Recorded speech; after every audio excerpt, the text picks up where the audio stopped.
Hi everyone, let us learn today about the arithmetic progression which you have already learned in your previous class.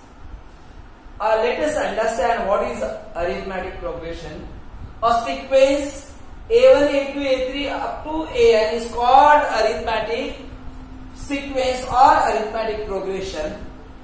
If An plus 1 is equal to An plus D, n term plus d, where n belongs to capital N. What is the meaning of this? This represents that every successive term is equal to the sum of the common difference and its previous term. Every successive term is equal to sum of the common difference and its previous term. Now, where A1 is called the first term and the constant term d is called the common difference. Let us understand. Let us consider an AP with the first term A and common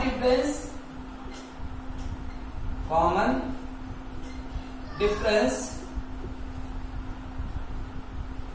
D.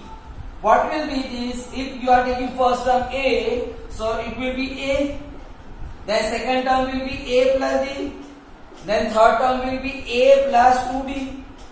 Fourth term will be A plus 3D. Fifth term will be A plus 4D. And so on. Which means if you are finding first term, it will be A. If you are finding second term, so it is A plus D. A plus D we can write in the form of A plus 2 minus 1 because it is second term, so 2 minus 1 into D. 2 minus 1 it will be 1. 1D is 1. D. Third term we can write A plus 2D we can write it A plus 3 minus 1 into D. A plus 3 minus 1 into D means third term will be A plus 3 minus 1 into D means it will be 2, A plus 2. Fourth term will be A plus 4 minus 1 into D. Similarly, nth term if you are finding, so it will be A plus nth term will be n minus 1 into D, which is called the general term of an AP. Which is called general term of an AP and it is represented by An. It is represented by An. It is called nth term of an AP also. Okay. So let us see some properties of the AP. This is given that if a constant is added to each term of an AP, then the resulting sequence is also an AP. This is constant term is added in an AP, then the resulting sequence will also be an AP. For example, suppose we will take this even numbers series 2, 4, 6, 8, 10, 12 up to 10. So suppose this is in AP. See, common difference is here equal. 4 minus 2 it is 2. 6 minus 4 it is 2. 8 minus 6 it will be also 2. Means this is an AP. Now if constant is added in each term of an AP, if we will add any constant, suppose 10 we will add or 3 we will add in this. So what will get? 2 plus 3 5. Here 7. 5. This is 7. This will be 9. This will be 11. This will be 13. So if we check this will be this series. This resultant series also will be in AP. Means what? If you check this, so 7 minus 5 2. 9 minus 7 it will be 2. 11 minus 9 it will be 2. Means this resulting sequence will also be an AP. Similarly, if a constant is subtracted from each term of an AP, if constant is subtracted from each term of an AP, for example, if you subtract any constant term from here, means suppose 1 we will subtract from everywhere, constant. So 2 minus 1 1, 4 minus 1 3, 6 minus 1 it will be 5, 8 minus 1 it will be 7, 10 minus 1 9. So if you see these, this sequence will also be in an AP. Third one is if each term is multiplied by a constant term. If we will multiply each term by constant term. Suppose we will multiply by 5. 5 is a constant. So 5 2s are 10. It will be 5 4s are 20. It will be 5 6s are 30. It will be 5 8s are 5 6s are 30. 5 8s are 40. Like that. So this series also in an AP, because 20 minus 10, 10, 30 minus 20 it will be 10, 40 minus 30 it will be 10. Means everywhere we will get the common difference equal. Similarly for division also, if we will divide by any non-zero constant. Why it is written non-zero constant?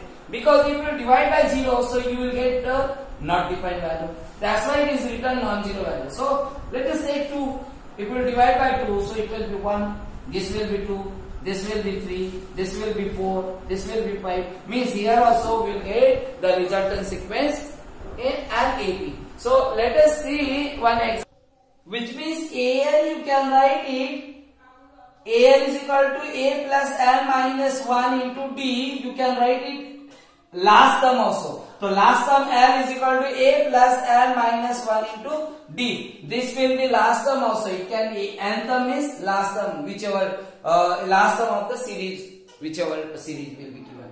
So if you are finding the sum of n terms, so we will use the formula Sn is equal to n by 2 twice A plus n minus 1 into D.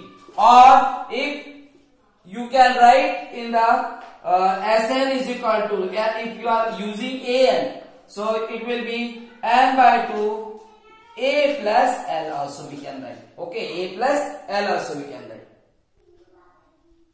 So let us see this question. Find the sum of odd integer from 1 to 2001. We have to find sum of odd integer from 1 to 2001. So it is from is given, which means this is also included. Okay, so A will be, first term will be 1 and last term will be 2001. So what will be An? An will be,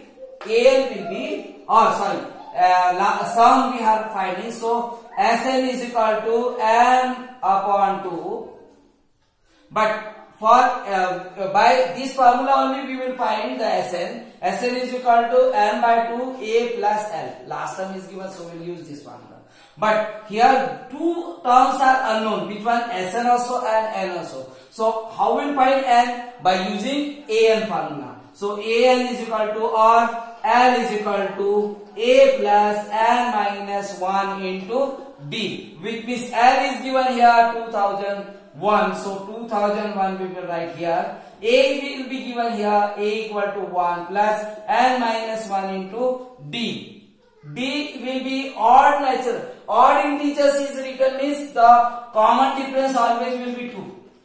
Common difference 1, then next will be 3, then next will be 5. So common difference is 2 here. So this you can write here 2. So it will be 2001 minus 1 is equal to n minus 1 into 2. So 2 will be shifted. So 2001 minus 1 it will be 2000 upon 2 equal to n minus 1, which means this will be 1000. This will be 1000. So n is equal to minus 1 will shifted this side. So it will be 1000 plus 1. So n will be 1001. This is n. So Sn you can find. Sn is equal to